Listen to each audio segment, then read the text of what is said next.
Hello, this is Ray Varner. We are at the home of Anne Raynor Hutchinson Dahlquist in Lansdowne, Virginia, class of 92. And also here with us is Sarah Hendricks from the Development Office. And we are here with the Living Legacies Oral History Program, also with the Women of RMC initiative. So, hello, Raynor. Okay. How did you first hear about Randolph-Macon College? I had a good friend that I grew up with in Newport News who went to Randolph-Macon. And then I had a good friend whose father, Godfrey Smith, went to Randolph-Macon, was an alumni of Randolph-Macon, and actually dated his son for some time in high school. And Godfrey frequently talked about Randolph-Macon. He went back to a lot of the KA events at Randolph-Macon. And so I considered several different colleges, and in the end made a decision. I think it's between Meredith College and Wake Forest and Randolph-Macon, and I went to spend a weekend at Randolph-Macon with Donna Hanson-Hazard, who I think was the class of 90, and just fell in love with the campus and decided that's where I wanted to be. So really I had, all throughout high school, heard about Randolph-Macon through friends and family. Okay, can you talk a bit more about why you decided to come to Randolph-Macon? Was it just the campus, or what were some other reasons? I attended a couple of classes while I was there, and I liked the teacher-student ratio. I liked the hands-on that the teachers had with the students. I had studied French all the way through high school, and I really wanted to continue that. I loved the opportunity, being Division III, that there was a possibility to be able to play field hockey, which I had done in high school.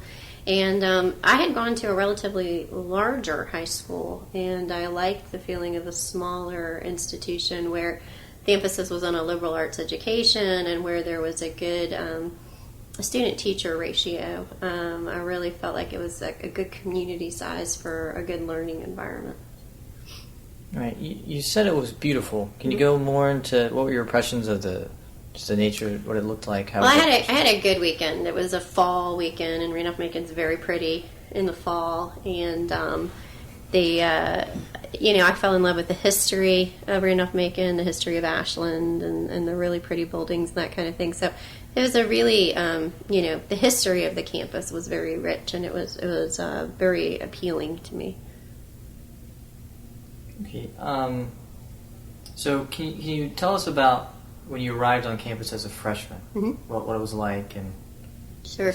I was in Mary Branch my freshman year. I wasn't actually down in what we called the motels, which is where most freshmen were. I was up in Mary Branch for some reason. I still don't know why. But so I was in Mary Branch, and arriving, sort of coming to that circular driveway behind Mary Branch, and unloading all my things and going up to the second floor of Mary Branch South. And I remember it being very hot. There was no air conditioning in Mary Branch. Conrad was the only dorm on campus with air conditioning at that point.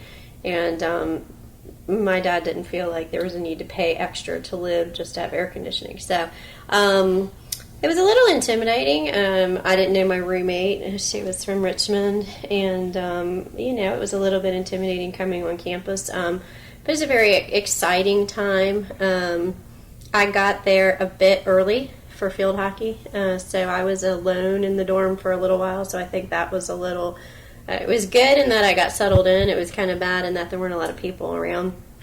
I was fortunate enough to be on a mixed hall where there were upperclassmen and freshmen all in one place, so I had a great experience kind of having the girls on my hall show me around the campus, and I had a wonderful RA by the name of Leah Clem, who really took a great interest in making sure that we got adjusted well into the campus. So it was a good first experience. I remember that my mother had trouble leaving me, and I wanted her to leave. So, I was excited, I think. I was really excited to be there. And Mary Branch has a it's a nice dorm, or was back then. I don't know if it is now, but it was a good size. It wasn't a tiny little dorm room, so you didn't feel like you were kind of moving into a closet. You kind of felt like you were assuming your own space, if you will, which was nice. So, did you go through orientation with the other students after you had arrived for field hockey? I did go through orientation. Our orientation was a bit different, I think, back then than what I understand they do today. I think they do a much more thorough job of orientation than they did back then. I think orientation, I don't remember a lot about it except that it was everybody sort of assembling. I want to say it was maybe even over in the student center, but it wasn't very formal. It wasn't kind of a whole weekend away and things like that. We had come up previous in the summer for kind of a day of orientation where we had gotten to know some of the professors and things like that, but it wasn't real formal. It was really sort of, hitch yourself to an upperclassman and find your way around. I had a great advisor. Dr. Hilliard was my advisor, and she was amazing at helping me kind of, figure out what I was doing and where I was going and those sorts of things. So.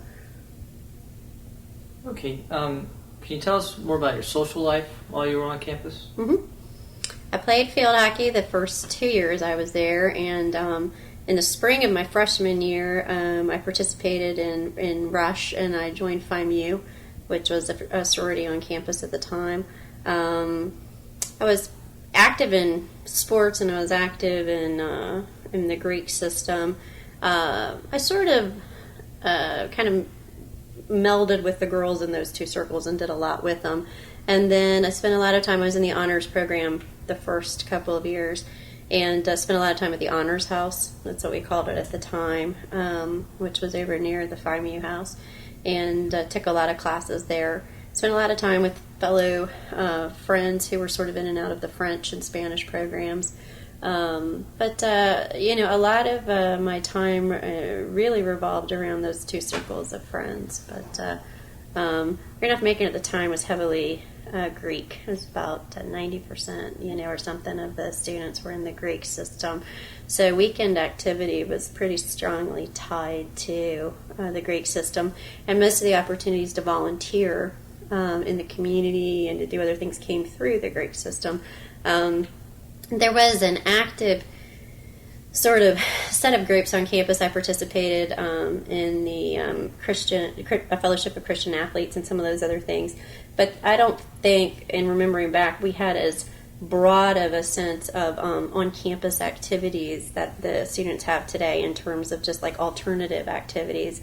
It feels to me like a lot of the activity kind of came through either the sports, through football and that kind of stuff, or through the Greek system. And when I went to school, football games and tailgating was a very big deal. Everybody dressed for them. Women wore dresses. We wore hats and dresses, and guys wore sports coats and ties. And we had big deal tailgates. So sporting event was a real part of the fabric of the life of the college and a really old tradition. And so that was a lot of the social part of what I did. I have two quick questions. Mm-hmm. Did you find that in the sorority, for example, was it mostly, did the field hockey players typically go to the same sorority? Did the Mm-hmm. soccer play, was there a, Mm-hmm.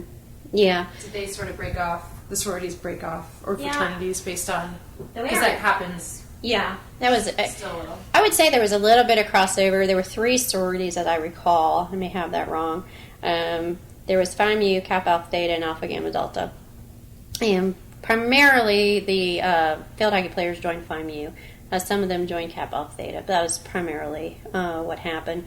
Phi Mu's were very sporty. We did a lot of intramural stuff and a lot of different sports and that kind of thing. But a lot of my friends, and myself included, had to make a choice. We're somewhat torn between Theta or Phi Mu at the time. Barkley DePriest was was a Phi Mu advisor at the time and a friend, and I think Barkley had a lot to do with my decision to go to Phi Mu. But there were a lot. I would say 90% of the field hockey team, if they went to a Greek sorority, went to Phi Mu. So that was probably a lot of it. Yeah. My other question was about tailgating. Uh-huh. I think it was kind of infamous in the 90s. But was that something that all 4 years participated in? Was it at alumni tailgates? I mean, was it the entire Randolph-Macon community, or did you as students sort of separate yourselves and tailgate at one of the fraternity houses, or were you in the parking lot with the alums, I guess It was very intermingled, alum and current students. It was in the parking lot, and it was very intermixed. You know, I remember Godfrey coming to our tailgates and us going to their tailgates, and a lot of the alumni would actually have the tailgates, and we would go to them. And homecoming was really homecoming. You know, I mean, there was just this onslaught of people returning from the 10 years prior or the 20 years prior, and there was a big mixing and melding of people. And a lot of people's parents came to the football games, even if they hadn't gone to Randolph-Macon. I know my parents came to every HSC game and to homecoming, and it was a very big deal to have the tailgates. I mean, I think probably there was a view that people didn't spend as much time inside the game as they did in the tailgating back then. But it was a very big deal, and there was a lot of tradition around it. I'm sort of sad that some of the traditions around tailgating have gone away, but I'm happy to see it come back. You know, I remember shortly after I graduated, they were not tailgating at all, and I think that's sad. But, tailgating wasn't about drinking, and I think that was, kind of the misconception of the time period. Tailgating was really going back and seeing all these people you hadn't seen in 10, 12 years, and it was really the sense of camaraderie and the sense of spirit, like, go Randolph-Macon. And, I remember seeing the guys who must have been in their 80s with these, like, old buttons, go to hell, HSC, what I mean, all these kinds of just, diehard fanatics. And, some of them saying to me, like, that's great they let women come here, and that kind of stuff. And you're like, well, it's been that way for quite some time. But, just like you would meet people, you would network. I mean, it was just a buzz about it, and everybody got excited about football games. And, I would say, contrary to the notion, a lot of us did go to the games. There were those diehard tailgaters who stayed in the, parking lot.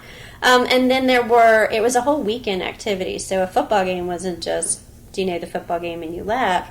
You had tailgating, you had the football game, and then there would be something, a pig roast or a picnic or something at one of the fraternity houses by and large, for people to go to and hang out and continue, and a lot of the alumni would host like dances and parties at the fraternities and sororities. So like they would plan them, they would host them, and primarily they'd be for their class, but they would invite other people to come. And FIMU would always have, like, homecoming weekend, a big reception, with sandwiches and stuff for all the FIMU who were on campus. So it was, football especially was a very big deal, and basketball. Hal Nunley, made sure basketball was a big deal, and it was. Those two sports primarily. But, I don't know if it's because I was in a sorority where a lot of people played sports or not, but we went to the soccer games, we went to the lacrosse games, we all attended each other's events, and it was a very close-knit community in terms of just celebrating Randolph-Macon a lot and celebrating the college through sports. It was a very big thing when I went to school. So, Can you tell us more about your closest friends, who you hung out with, and just those relationships? Some of my best girlfriends today. I had a really close-knit group of girls at FIMU, and I've stayed close with them, till today. I'm lucky that a lot of them live in Northern Virginia and D.C. But, Shauna Tavares Cassidy and Alice Webb and Stacy Dash and Stacy Schwab and Dana Goff Jenkins. I mean, I could go on and on. But, we're all on. I think the only thing I do on Facebook is talk to my old Randolph-Macon girlfriends. I don't use it probably the way people do. But, we're really close. Randolph-Macon built that, and we are still close. We all went to each other's weddings and to each other's baby showers, and now to our second weddings. And, it's this big community, and, you get back together and you pick up right where you left off. And I'd say 90% of the Christmas cards that come through here are from those girls. And, Amy Ferguson Pipes, who's in Memphis, see her once a year maybe, but, still considered real close. But we had a very tight bond, the class of 92, and it's the neatest thing that a college can foster, those kinds of friendships among a group of women. And we have helped each other get jobs, we've helped each other in our careers, we've helped each other with our kids. So I think a lot of those women, and strong women, smart women, I was telling someone on campus when I was at a board meeting a couple of weeks ago, there was a student in the bookstore, and she was with her mother. She was trying to decide between Randolph-Macon and I think Christopher Newport, which to me is just, I know Christopher Newport's a university now, but back when I was in school it wasn't. And I said, she asked me about friendships at Randolph-Macon, and I said,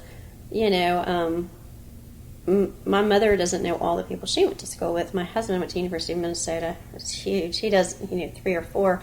I have this wonderful group of like 20 women that I see all the time and keep in touch with all the time. So, by and large, they were the outgoing, sporty, fun type of girls. But we spent a lot of time with Berkeley, and Rob, and with FIMU.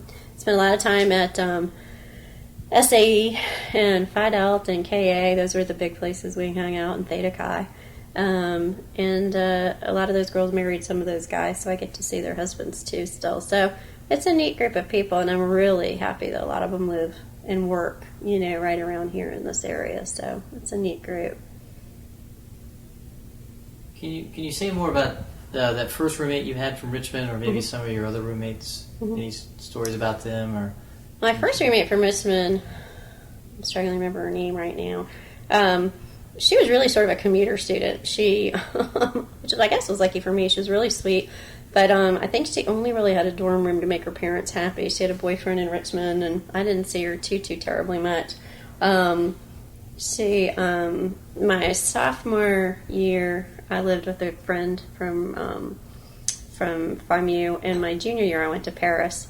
And when I got back, second semester of my junior year, I lived with another friend. So, and then my senior year, I actually moved off campus with Stacy Hatcher Schwab, and we lived in the apartment that's above Cross Brothers grocery store on the railroad track. It had been an artist's loft, I guess, and I guess looking back, it was really kind of silly. We thought it was wonderful. It had no heat. We died in like January, but Mimi and Andy Sift had just opened the Iron Horse. Literally had just opened it, and I was out on a run with Sarah Croft, and stopped. They had a sign in the window. They were hiring waitresses, and I went to work there as a waitress, and then Stacy went to work there as a hostess, and we worked there, weeknights, weekends, and stuff. And so we lived across the railroad track from them.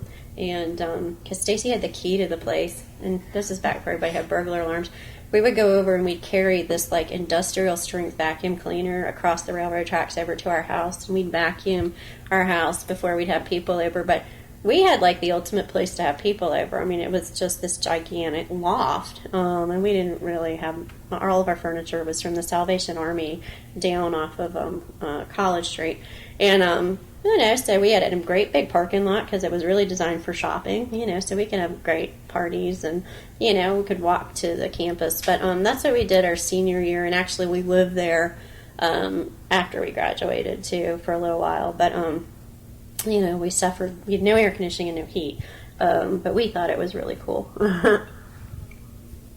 Yeah. So, you were a French major, so how did you decide on that?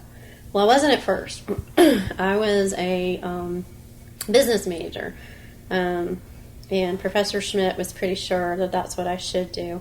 And then I was going to be a journalism major, and Dr. Gray was pretty sure I shouldn't do that.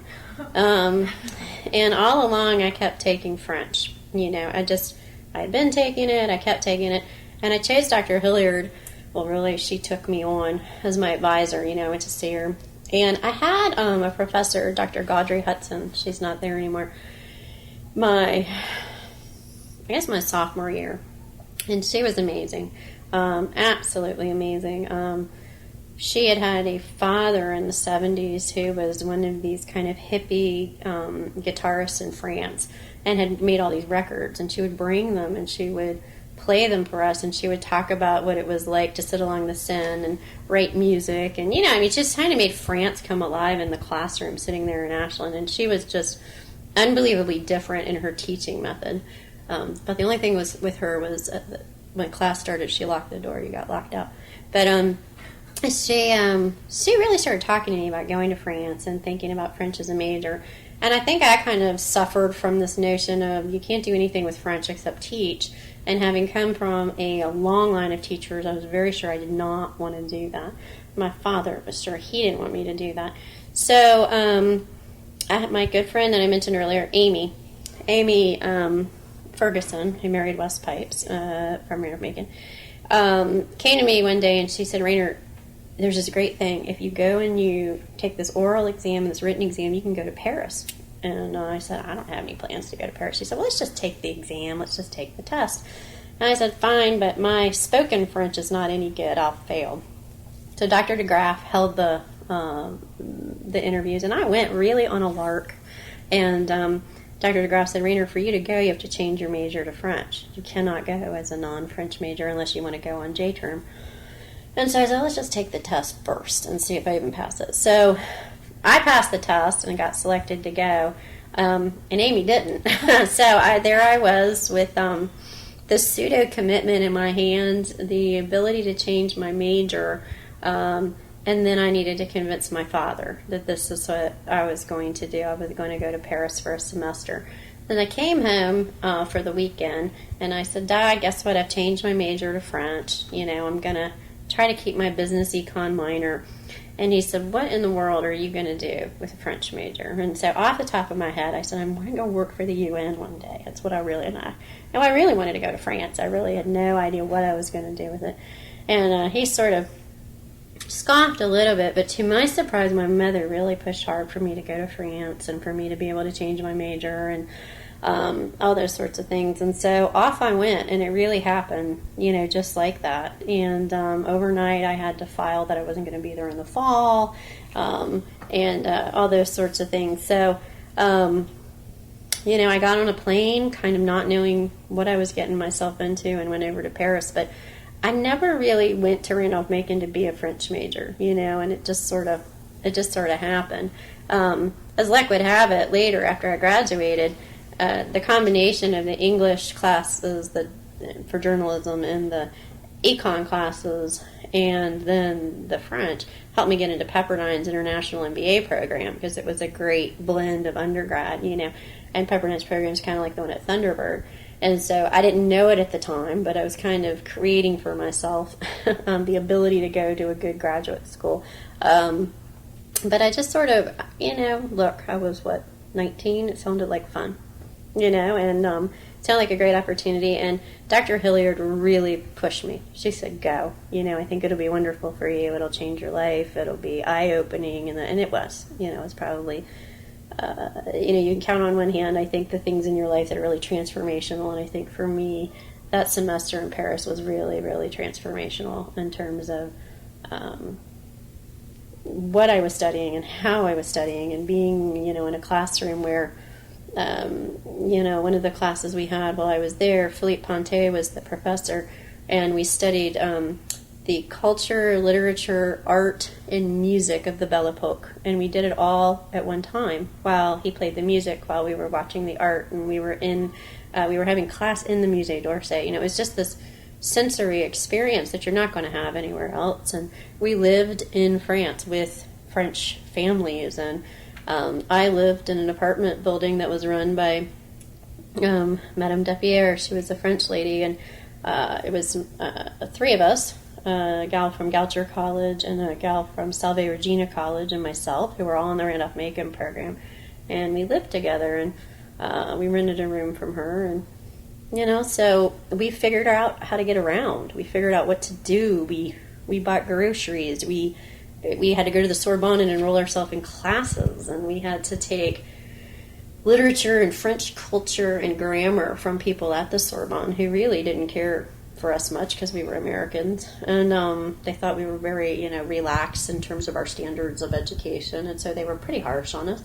But then on the weekends we would go to Rome, and we would go to London, and we would go, and so, what a classroom, what a world experience overnight. And, so I came back to Randolph-Macon with a different perspective, with a different view, and I don't think I realized till years later how transformational it was, but it was a very good decision. I've told Dr. Hilliard many, many times that it was the best thing she ever kind of nudged me to do, and even though it was something that, I guess I should thank Amy for, but it was just on a lark that we decided to go apply for the program. So, yeah, I'm really hopeful that Randolph-Macon will build out the International Studies program even more. Been talking with I've been talking with the president and with Dr. Hilliard about it. I really hope that it continues to have the hold it does and gets even broader for students so that they can go. It's a neat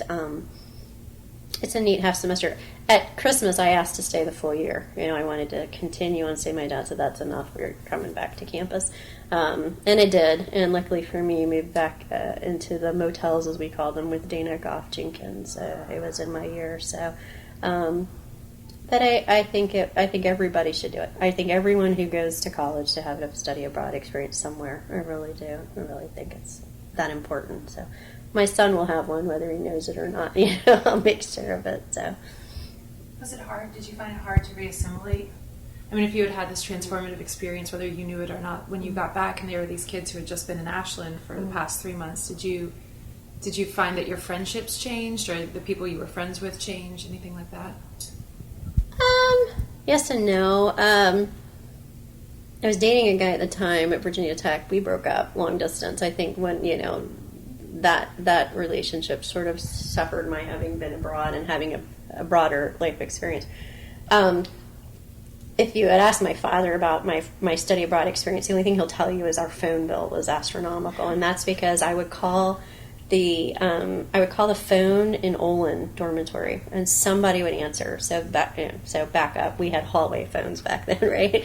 We didn't have a cell phone, and it would ring, and somebody would answer, and then they would scream, "It's Raynor. She's on the phone. She's in Paris." And I would just sit in a phone booth on the street corner in France, and just talk to all my sorority sisters one by one. They would come up. They would tell me what they've been doing. I would tell them what I had been doing.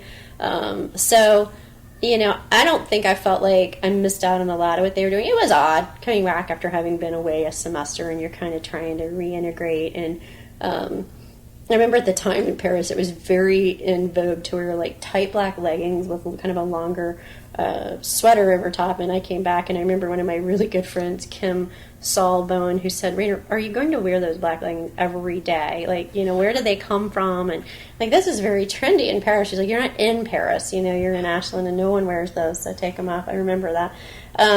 But I think one thing that helped me was Dana had been to JMU for a semester on kind of a pseudo abroad, kind of a junket, and had come back. So we'd both missed a semester, and then we moved in together.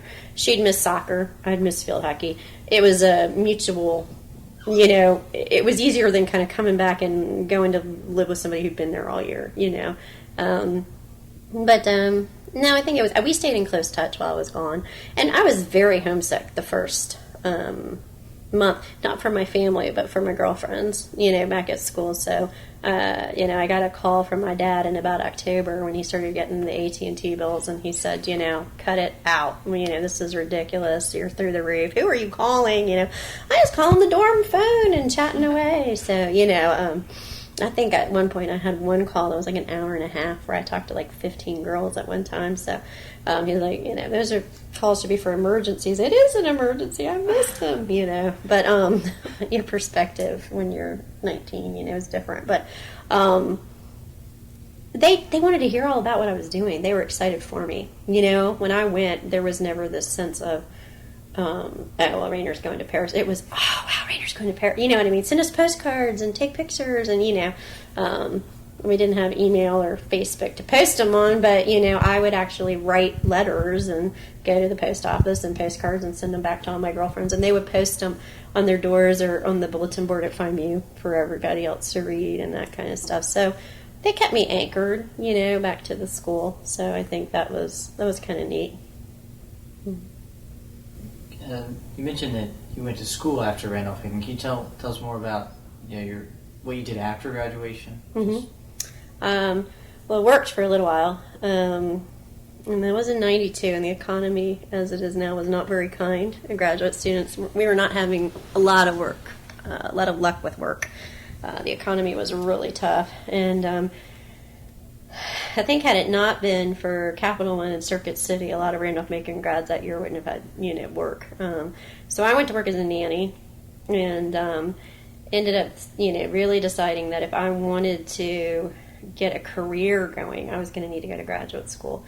And started looking around and looked at Thunderbird and a lot of other places and didn't really know what I wanted my master's in. But I knew I wanted to be some combination of international study and business.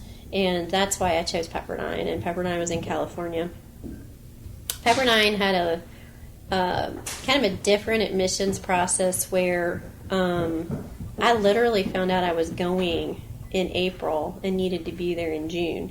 And I packed up. I had a little teeny Toyota Corolla at the time. I was living with Stacy in the Cross Brothers Grocery. I packed up all my clothes. The guy I was dating, who was an SAE at the time, and we got in my car and we drove to California. It was really just that fast. Almost kind of like my decision to go to Paris, which if you know me and know that I'm type A and very analytical, it's a very rash thing for me to do. But it seemed at the time just the right fit and the right thing to do. So I went. I didn't know anybody there. I didn't have any financial aid lined up. I got to Pepperdine and found a job posting for a nanny on a bulletin board and lived with them and worked for them. And after the guy I was dating kind of got me settled and he went back to Ashland, I started classes, and I loved it. I loved the combination of law, business, and international study. And I worked, which you weren't supposed to do, but I did. I worked and lived in various different places until I could get my own job. And it was the greatest thing because I put myself through school. I paid for all of it on my own, financial aided it all on my own, and just sort of was in California on my own. It was almost like being in France. It was another sort of abroad experience where I was in a brand new place.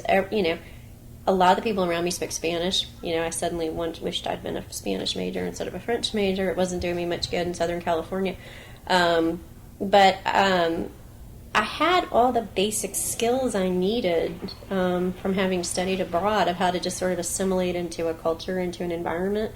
And I had a really good liberal arts education, so I knew how to approach my classes, even if they weren't completely new to me. So it took me 2.5 years to finish graduate school, and I lived in Los Angeles for a time after that. But Pepperdine really was... it was in its infancy at that point for its MBA program. Kenneth Starr was teaching at the law school. The law school was really well known, and but the international MBA program was sort of just beginning and just blooming. So Dr. Hilliard and Dean Andrews wrote me really great letters of recommendation to go, and I think really helped me to get in. They really wrote strong recommendations because I was a bit younger than some of the folks who were in there. But that's really how I did it. Again, my parents were astonished that I picked up and moved cross country overnight. But looking back, it was another really good decision, a good chance to take, if you will. And when I finally did graduate in I guess it was in 94, 95, I started work. It was easier in California at that time to assimilate into a good, solid job. And I went to work for Transamerica and started my career from there. So... it wasn't until many years later, it was 12 years ago, that I really all of a sudden was put in charge of an international business unit with an international policy directive, and I could look back and say, this is why I went to France, this is why I went to Pepperdine. For years I worked in high tech, I worked in financial services and in high tech and product management, and I sort of thought, I don't know where the French is going to ever go, except sometimes I had to go to Canada on business. But, finally one day I was asked by the CEO at the time of VeriSign to come lead this international group. And it's the group I led until January this year. And, he said, you're going to have 400 employees all over the world. You got to go to all these different places. You're going to have to deal with the foreign governments and policy. And I said, here we are. I finally have the reason that I did all this. God had a plan, and I went down the road, and here it is. It's only taken, 20 years to figure out what it was. But I found myself well prepared, to go into that environment. So, the combination of Randolph-Macon and Pepperdine was a very good one from an education. Graduate school is never like undergraduate from a sense of, I don't have the nostalgia about Pepperdine or the friendships about Pepperdine that I did about Randolph-Macon. I mean, I think that's true for most people, but it was a wonderful school. Yeah. So how have you stayed in contact with the college since you've left? Always with Dr. Hilliard and always with Berkeley. Email and letters, and then I don't remember how long ago it was. Mike Carter asked me to join the Board of Associates. I don't remember when. Maybe 4 or 5 years ago now. He asked me to join the Board of Associates. Mike and Godfrey were good friends, and I had done a couple of I had helped with a couple campaigns trying to raise money and things like that for the school. I had stayed in touch with Dr. Hilliard. I had a couple of interns from Randolph-Macon at Verisign, a couple of interns from the international studies. Just sort of things like that. Had stayed in touch, had really come back for a lot of the homecomings and other kinds of things, alumni things. I think there was kind of a dark period in the college's history where this whole, they call it this 90s decade, sort of fell out of touch with the college. And I think that has a lot to do with a lot of the things that I just talked about sort of going away, and that decade not knowing how to associate with the college so much. But I never really did. I always had this love for Randolph-Macon. I kept coming back, and I think Dr. Hilliard was such an amazing mentor for me and a part of my life, and Barkley the same, and her family. I went through a really tough period of time my senior year of college, where my father left home, and I didn't know if I was going to be able to finish school financially. And Dean Andrews stepped in, and to this day I don't know who, an alumni of the college, paid for me to finish my year at Randolph-Macon. And I think for me, as I began to make my way in the business world and could sort of give back, anonymously to other people in need, I just felt like that was what I was supposed to do. So there was never a time where I felt like it was okay to be disconnected from Randolph-Macon. I always felt like, I don't know, some people say pay it back, pay it forward, I don't know, but I felt like Randolph-Macon had afforded me a huge opportunity in my lifetime, and had taken care of me as a community when I couldn't take care of myself. And I really felt like a place that special, I needed to continue to be a part of. And so I have, through either by happenstance or through planning and deciding to be a part of the life of the college, it's happened, and I've always just sort of been there. You go through periods in your life when you first have a baby, you're busy and you're not so connected, and there are periods of your life where you're more connected. And, but, being on the Board of Associates has been a great opportunity, to figure out how to stay real connected with the college, so. And I love this 90s initiative they're doing now, bringing everybody back and getting people invigorated. So you're on the steering committee for that. Yeah, I just got put on the. What happens at a board meeting when you have ideas is you get put on a committee. Yeah, no, it's great. Andrea Smith-Seeley, Godfrey Smith's daughter, and I go back. I don't want to say how many years to the. She was in Hampton when I was in Newport News, and they dated her brother Mark, and she's such a cheerleader for that committee. You can't not want to be on it. She's just so vivacious, and she's so in love with Randolph-Macon and that committee. So yeah, it's a fun group of people though, and it was so neat to see the Jefferson Hotel filled to the gills, waiting list of people from that decade wanting to come back and see each other and to be at the college and that kind of stuff. So for me, that was really neat. That was really, really neat. So I think President Lindgren has done so many great things to just to help people reconnect with the college and stay connected with the college. I'm really excited about that. And I think there's so many exciting things at Randolph-Macon right now that weren't there when I was there, like the interdisciplinary studies and those I'm fascinated by those. I'm always asking Dr. Hilliard, which classes are going on this semester? And I think there was one about the chemistry of wine and, stuff like that.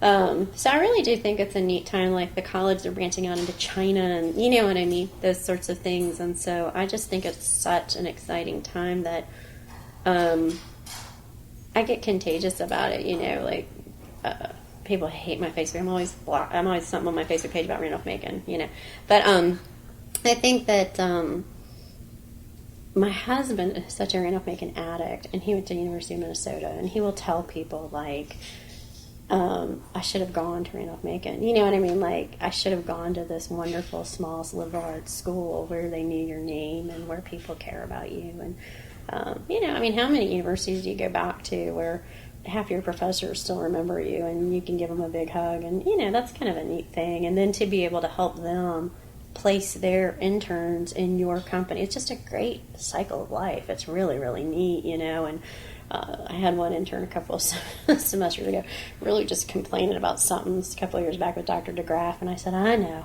she's tough, but she's good. She's tough, but she's good. You just have to keep going. You got to bear it out. And talking about the religion classes, and you know what I mean, like Dean Andrews' religion classes. It's just neat, to hear common experiences that span decades. It's kind of cool. So. I don't know. I talk to people I never talk to anybody who says they don't want anything to do with Randolph-Macon after they leave. I think people all want something to do with it. It's just, some people don't understand how to be connected to the college, but by and large, I think there are very few people who went there that don't love the college. It's kind of a unique thing in that way, so. I have one or two more questions. Obviously we're doing this in connection with the women. I think that, like the 90s, that's been a cohort that's been sort of disengaged with the college. Yeah. Did you, when you were there, did you notice, was there any difference at all between you and the guys? There at that point had... No. There were more fraternities than sororities, so they had more choice of where they were going to go if they wanted to be Greek, right? And there was more, I would say, more funding available for men's sports because they were more established. But that wasn't something that it didn't make you feel like, oh, I'm a woman in a men's school. Do you know what I mean? You just sort of said, well, the football program's been around since, Moses was in diapers, and field hockey's only been here since 1980. It's just different, you know what I mean? The reason we have to go across the railroad tracks to go to practice every day is, because they built the field hockey field later, right? So we never felt really like the have and the have-nots that way. I think the only time it really ever sort of felt like there was some kind of disparity, and even then it was okay, was just... it was a law of numbers. There were only 3 sororities, and so they can only take so many girls, and so only so many girls got to go Greek. Whereas the guys had, I think at that point, there were like 10 or 11 fraternities on campus.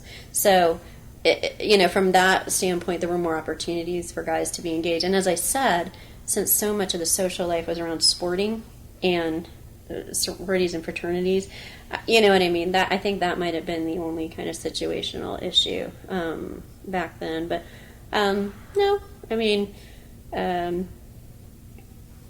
I never considered myself that I was going to a men's school that had gone co-ed. I never felt like that. I just felt like I was going to school. So, Sort of a little bit different.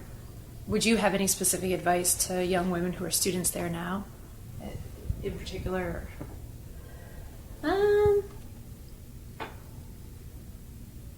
I think I'd give them the same advice I'd give the men. I really do. I don't see... what would that advice be? Go abroad. Go study abroad, get to know the world. Don't be in such a hurry to get married after school. Spend your 20s getting to know the world and getting to know what you can do with your education. Don't be afraid to kind of branch out. A lot of the international studies people are telling me that students today don't necessarily want to go abroad right now out of the college group, that it's kind of hard to get people to want to go abroad. And I think that's a shame. I know it's probably a condition of the economic times we're in, as well as maybe the geopolitical situation of flying and being away. But I think that's, I think there are a lot more tools available today to bring the world to you on the internet, but I still don't think there's any replacement for being abroad. I really don't, and that's the true. I mean, in the job I'm, now, I mean, I go to Beijing, I go, all over the place, and there's no replacement for going there. There's nothing like going there, and I think students should give themselves the opportunity to do that, either in undergrad or have sort of a plan for doing it after undergrad. I would also say kind of get out of your major, make sure you take classes that aren't necessarily because you have to, you know what I mean? Go take, if it seems really scary and absurd to you, go take it. I took several classes that my dad would say, "What are you taking?" And I would say, "Well, it just seems kind of neat and weird and different, and or it just seemed like a great way to fill the requirement." Like human form, for example. I can't draw a lick, but I took human form. I did horribly in it, but it was an interesting class to take. Took speed walking one semester for 1 hour credit with Coach LaHaye. Why I did that, I still don't know. And I was an upperclassman, and it met at like 8 a.m., which was even more appalling that I did that. But I think that there are so many neat classes right now that Randolph Macon has to offer that I think people are so head down, in my major, trying to get a good grade, that I think it's like, when are you ever going to get that experience again, to be able to kind of lick down a list of all these great choices that you have and go take one, you know what I mean? I think people kid themselves that, once I'm out of school, I'll go take a class in that somewhere. It doesn't happen, you know what I mean? You work and you have families and you say it's going to happen, but it rarely does, sometimes it does, but it rarely does.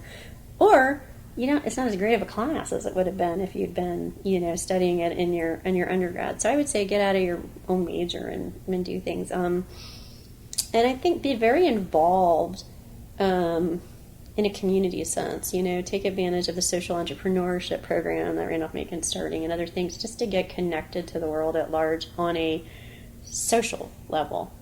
Get to know people beyond the people you sit at, your dining hall table with every day, you know what I mean, and what their situations are. Become more informed, that kind of a thing. Because Randolph Macon is such a closed, small community, I think sometimes, people have to sort of want to do that in order to know more about the world. But I think those are the only thing, and I would say it equally to the men and to the women, and I would say plan for more education. I think that, you should always want to learn, whether, that's through a program at your work or graduate school or whatever it is, but, don't stop learning, keep engaged. So, but those would be all the same things that I would tell men or women. I get that question a lot in the workplace. People will say, "Raynor, what's the secret to work-life balance for women?" It's not for women. It's for women and men. You know what I mean? It's the same thing. And so I think the same thing's true for college students. I really do. I think probably the only thing that is neat, I think, one of the things that was neat that I think is there at Randolph Macon now that wasn't there is women are able to get a sense of community outside of the Greek system and outside of the sporting system. I kind of get a sense that there's a way to create community at Randolph Macon, and I think that's so neat. I think that's really, really good and really, really great, and I would encourage women to be supportive of each other in that way. So, it's really about it, I would say. Yeah. Get back to your school after you leave. It's a big one. Give. Don't. I think that's most of our questions. Is there anything you would like to add? Anything that sort of sticks out as? No, I mean, I just think in the history of the college, you guys are probably capturing some of the great just icon, the legends of the college, Barkley definitely being one of them, and, some other people in the college. But I think Randolph-Macon is the people. It is pretty. It is a neat campus. It does have wonderful classes, but the community and the fabric survives because of the teachers and the staff and the connection they make with the students. And I think that the history that I've had and what I've shared with you today, none of it would have seemed so special had it not been for Dean Andrews and Dr. Hilliard and Barkley. And, I can make a whole laundry list of these people, Dr. Gaudry Hudson. And the fact that at the age of 41, I can name them all by name, and I can't even tell you half the people that worked for me last year. You know what I mean? That's a really big deal. It means that they made a permanent impression on me. And so I think that's special about Randolph-Macon, and I think that's really true to the fabric, and the story.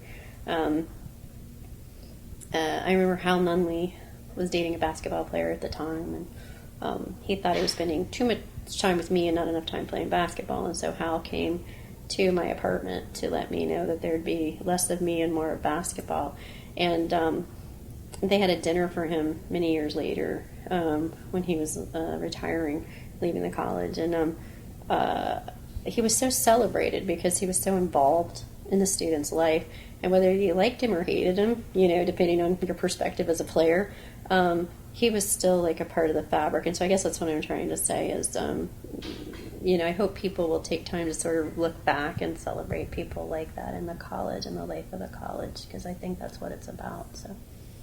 All right. Well, I think that's everything. So if you don't have anything else to say, well, thanks for your time. Thank you. And I guess. Okay.